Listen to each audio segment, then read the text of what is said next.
Om Shanti. AI मुरली सुनने से पहले उसके कुछ मेन पॉइंट जान लेते हैं। पहला है, यहाँ सब कुछ गुप्त है। इसका अर्थ है कोई ठाठ नहीं करना, अपनी नई राजधानी के नशे में रहना है। दूसरा है, श्रेष्ठ कर्म और देवी कर्म की स्थापना के लिए 5 विकार काम, क्रोध, लोभ, मोह, अहंकार को छोड़ना ही मेहनत करनी है। तीसरा पॉइंट है, बाप की याद और श्रीमत पर चलने से विकारों पर विजय मिलती है और हम रजाई के अधिकारी बनते हैं।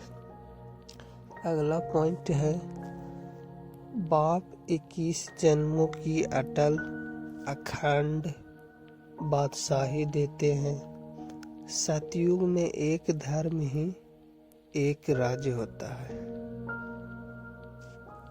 अगला पॉइंट है, भक्ति मार्ग में विस्तार है, पर ज्ञान से जीवन मुक्ति मिलती है। सद्गति दाता एक परम पिता ही है। अगला पॉइंट है, आत्मा अविनाशी है, किसी में लीन नहीं होती। मुक्ति और जीवन मुक्ति बाप ही देते हैं। अगला पॉइंट है, यह समय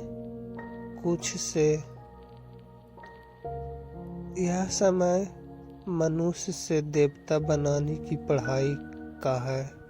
जितनी अच्छी याद उतनी ऊंची पद भी।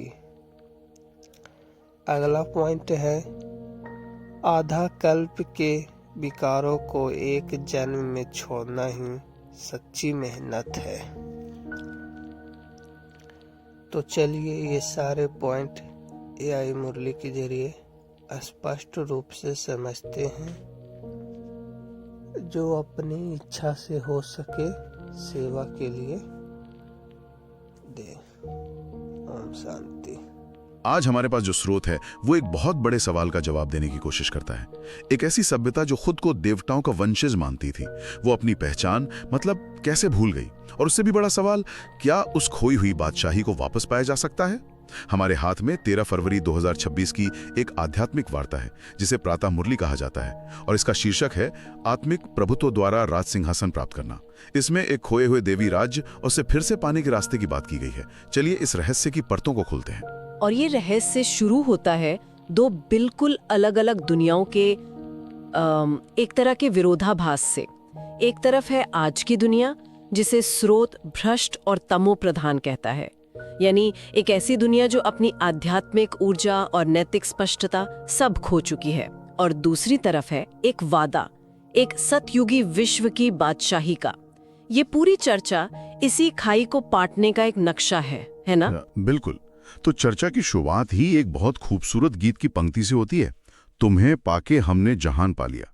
ये एक ऐसे रूहानी पिता के लिए है जो कोई अस्थायी चीज नहीं, बल्कि 21 जन्मों तक चलने वाली एक अटल अखंड अडोल बादशाही देते हैं।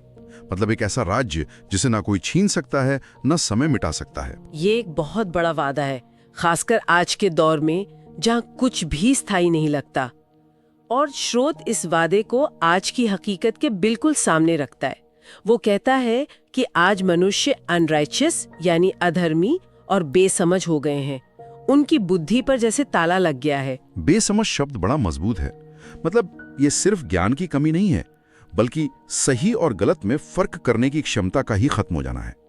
स्रोत कहता है कि माया ने उन्हें किसी काम का नहीं छोड़ा है। तो सवाल उठता है कि ये गिरावट आई कैसे? एक महान सभ्यता इस हाल में पहुंची कैसे? स्रोत के अनुसार इस गिरावट का जो मूल कारण है वो है 5 विकार। अच्छा, काम, क्रोध, लोभ, मोह और अहंकार। जी, ये सिर्फ नैतिक कमजोरियां नहीं है। स्रोत इन्हें आत्मा की ऊर्जा को खत्म करने वाले दीमक की तरह देखता है। और इन्हीं विकारों ने एक बहुत बड़ा बदलाव किया। उन्होंने मनुष्यों को पूज्य से पुजारी बना दिया। एक मिनट, पूज्य से पुजारी, ये तो बहुत गहरी बात है। मतलब पहले वो थे जिनकी पूजा होती थी और अब वो हैं जो पूजा करते हैं। ये तो अपनी पहचान का 180 डिग्री का बदलाव है। बिल्कुल, ये आत्मसम्मान और आत्म पहचान के पूरी तरह खत्म हो जाने जैसा है। स्रोत इसे समय के एक चक्र के हिस्से के रूप में देखता है। एक समय था सतयुग यानी स्वर्ण युग, जब दुनिया सतो प्रधान थी, यानी अपनी सबसे शुद्ध और शक्तिशाली अवस्था में, और वहां से गिरते गिरते आज हम कलयुग में हैं, जिसकी अवस्था को स्रोत तमो प्रधान जड़ जड़ी भूत कहता है। जड़ जड़ी भूत मतलब चेतना लगभग पत्थर जैसी हो गई है। हाँ, जैसे उसमें कोई जान ही नहीं बची है। तो ठीक है, ये तो हुई समस्या की बात कि दुनिया अपनी सतो प्रधान अवस्था से गिर चुकी है और विकार हम पर हावी हैं। लेकिन इससे बाहर निकलने का रास्ता क्या है? यहीं पर स्रोत दो बिल्कुल अलग अलग नक्शे हमारे सामने रखता है और उनमें जमीन आसमान का फर्क है। हाँ, पहला नक्शा है भक्ति मार्ग का। स्रोत कहता है कि ये मार्ग बहुत विशाल हो गया है। इसकी तुलना एक छोटे से बीज से उगे एक बहुत बड़े पेड़ से की गई है, जिसके पत्ते भी नहीं गिने जा सकते। मतलब इसमें अनगिनत शास्त्र, यज्ञ, तप, तीर्थ यात्राएं, नाचना गाना सब कुछ शामिल है। इसका विस्तार इतना हो गया है कि असल बीज यानी मूल ज्ञान वो कहीं खो गया है। जी, और इसी भक्ति मार्ग के अंदर भी अलग अलग मान्यताएं हैं। स्रोत बताता है कि गृहस्थी लोग मानते हैं कि भगवान किसी साकार रूप में आएंगे और दुनिया को पवित्र बनाएंगे। और सन्यासी? लेकिन सन्यासी इससे अलग सोचते हैं। उनका मानना है कि उनका अंतिम लक्ष्य ब्रह्म में लीन हो जाना है, यानी परम तत्व में विलीन हो जाना। अच्छा। और यहीं पर स्रोत एक बहुत बड़ा वैचारिक मोड़ लेता है। वो इस लीन होने या विलीन होने के विचार को सिरे से खारिज कर देता है। खारिज कर देता है? क्यों? ये तो कई आध्यात्मिक परंपराओं का एक मुख्य लक्ष्य माना जाता है। स्रोत का तर्क बहुत सीधा और शक्तिशाली है। वो कहता है आत्मा तो अविनाशी है। अगर आत्मा एक मौलिक, कभी न खत्म होने वाली इकाई है, तो वो किसी दूसरी चीज में विलीन कैसे हो सकती है? सही बात है। जैसे सोना सोने में ही रहेगा, वो तांबा नहीं बन सकता। यह विचार मुक्ति की पूरी अवधारणा को ही बदल देता है। यहाँ मुक्ति का मतलब गायब हो जाना नहीं, बल्कि अपने मूल पवित्र स्वरूप में लौटना है। तो अगर भक्ति मार्ग और उसका लीन होने का लक्ष्य सही रास्ता नहीं है, तो फिर दूसरा रास्ता क्या है? दूसरा रास्ता है ज्ञान मार्ग। यह बहुत सीधा है। इसमें पिता कहते हैं, अब मुझ बाप को और वर्षे को याद करो। बस इतना ही? हाँ, कोई जटिल कर्मकांड नहीं, कोई लंबी चौड़ी यात्रा नहीं। बस दो चीजें याद करनी है, परम पिता और उनसे मिलने वाली विरासत, यानी वो खोया हुआ राज्य। ये ज्ञान अपने मूल आदि सनातन देवी देवता धर्म को फिर से पहचानने के बारे में है। अच्छा, इसी से जुड़ा एक और दिलचस्प विचार स्रोत में प्रेरणा को लेकर है। आमतौर पर माना जाता है कि भगवान प्रेरणा से काम करते हैं, किसी के मन में विचार डाल देते हैं, लेकिन स्रोत इस पर भी सवाल उठाता है। हाँ, और बहुत अच्छे तर्क के साथ। स्रोत कहता है कि ज्ञान प्रेरणा से नहीं मिल सकता। जैसे एक टीचर घर बैठे प्रेरणा भेजकर अपने छात्रों को नहीं पढ़ा सकता, उसे क्लासरूम में मौजूद होना पड़ता है। सही बात है। वैसे ही रूहानी पिता को भी ज्ञान देने के लिए इस दुनिया में आना पड़ता है। अच्छा। और उनका आना भी लोगों के बुलाने या पुकारने से नहीं होता। ये एक पूर्व निश्चित ड्रामा के अनुसार अपने सही समय पर होता है। यह भक्ति की परंपरागत धारणाओं को सीधी चुनौती है कि भगवान भक्त के बुलाने पर आते हैं। स्रोत के अनुसार ये एक ब्रह्मांडीय पटकथा है जो अपने समय पर ही चलती है। अच्छा, अब जो बात आने वाली है उसने मुझे सच में सोचने पर मजबूर कर दिया। यह पहचान से जुड़ी है। स्रोत का दावा है कि भारत के लोग अपनी असली पहचान ही भूल चुके हैं। ये इस पूरी चर्चा का शायद सबसे चौंकाने वाला हिस्सा है।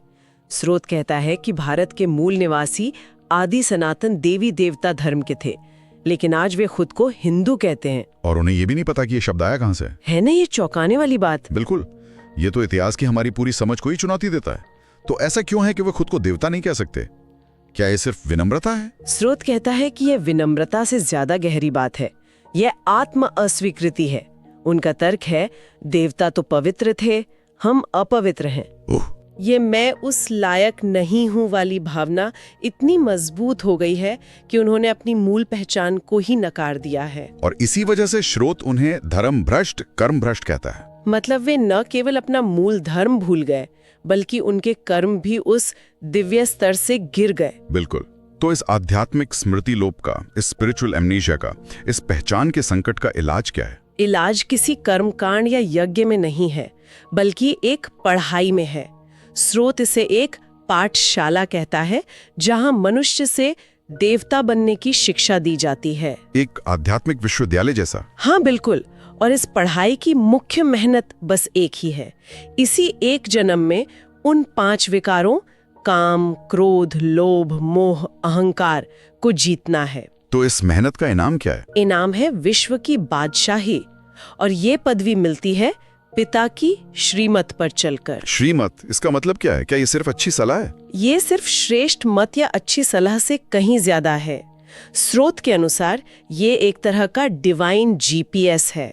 Divine GPS? हाँ, जो इस मुश्किल दुनिया में कर्मों के ट्रैफिक से निकलने का सबसे सही और ऊंचा रास्ता दिखाता है। ये बाहरी आशीर्वाद नहीं, बल्कि एक आंतरिक गाइडेंस सिस्टम है। हाँ। जब आप इस गाइडेंस पर चलते हैं तो आप खुद को राजाई का तिलक देते हैं। मतलब आप अपनी नियति के निर्माता खुद बनते हैं। बिल्कुल। इस स्रोत के अंत में एक वरदान खंड है, जो आज के हाइपर कनेक्टेड जमाने में लगभग विज्ञान कथा जैसा लगता है। ये एक ऐसे भविष्य की बात करता है जहां हमारे सारे गैजेट्स, फोन, इंटरनेट, टेलीग्राम सब बंद हो जाएंगे। सोचकर ही डर लगता है ना? आज की दुनिया में तो हम इसके बिना 1 घंटे की भी कल्पना नहीं कर सकते। लेकिन स्रोत इसका समाधान भी देता है, और वो टेक्नोलॉजी से नहीं, चेतना से आता है। वो इसे मन का वायरलेस सेट कहता है। मन का वायरलेस सेट, इसका मतलब क्या हुआ? क्या ये टेलीपैथी जैसी कोई चीज है? लगभग वैसा ही, लेकिन उससे भी ज्यादा शक्तिशाली। स्रोत कहता है कि इस वायरलेस सेट को एक्टिवेट करने के लिए 2 अवस्थाओं का अभ्यास करना होगा। अच्छा, कौन सी 2 अवस्थाएं? पहली है कर्म योगी, यानी दुनिया में रहते हुए अपने सारे काम करते हुए भी मन से योगी रहना, पिता से जुड़े रहना। और दूसरी, उससे भी ऊंची अवस्था है कर्मातीत। कर्मातीत यानी कर्म करते हुए भी उसके अच्छे या बुरे प्रभाव से पूरी तरह परे हो जाना। और इस कर्मातीत अवस्था से क्या होगा? इस अवस्था में आपके विचार या संकल्प में इतनी शक्ति आ जाती है कि संकल्प की सिद्धि होने लगती है। संकल्प की सिद्धि मतलब आपको कुछ करने के लिए सिर्फ सोचना ही काफी होगा? जी, आप बिना किसी बाहरी साधन के अपना संदेश पहुंचा सकते हैं या किसी की मदद कर सकते हैं। वाह! यह चेतना का 5G नेटवर्क है, कह सकते हैं। ये भविष्य के लिए एक बहुत ही उन्नत तैयारी है। ये वाकई एक बहुत भविष्यवादी विचार है। और आखिर में स्रोत एकता और विश्वास पर बहुत जोर देता है। हाँ, क्योंकि उस नए विश्व की स्थापना के लिए जहाँ एक मत, एक राज्य, एक धर्म हो, ये नींव है। स्रोत कहता है कि जब तक आपस में संस्कारों को मिलाने की एकता और एक दूसरे पर विश्वास नहीं होगा, तब तक वो दुनिया नहीं बन सकती। ये आज की बंटी हुई अविश्वास से भरी दुनिया के लिए एक बहुत बड़ा और जरूरी संदेश है। तो आज हमने एक आध्यात्मिक स्रोत के जरिए एक पूरी यात्रा को समझा। एक ऐसी यात्रा जो बेसमझ और भ्रष्ट कही जाने वाली अवस्था से शुरू होती है और ज्ञान, याद और विकारों पर जीत के माध्यम से एक दैवीय राज्य को फिर से पाने तक जाती है। भक्ति और ज्ञान के मार्ग का फर्क यहाँ बहुत साफ तौर पर दिखाया गया। यहाँ जो बात सबसे ज्यादा गौर करने वाली है वो ये है कि ये स्रोत दुनिया की समस्याओं का एक पूरा विश्लेषण और समाधान प्रस्तुत करता है। एक पूरा फ्रेमवर्क। बिल्कुल। कारण क्या है? समय का चक्र और 5 विकार। समाधान क्या है? पिता का ज्ञान और उनकी श्रीमत। और परिणाम क्या है?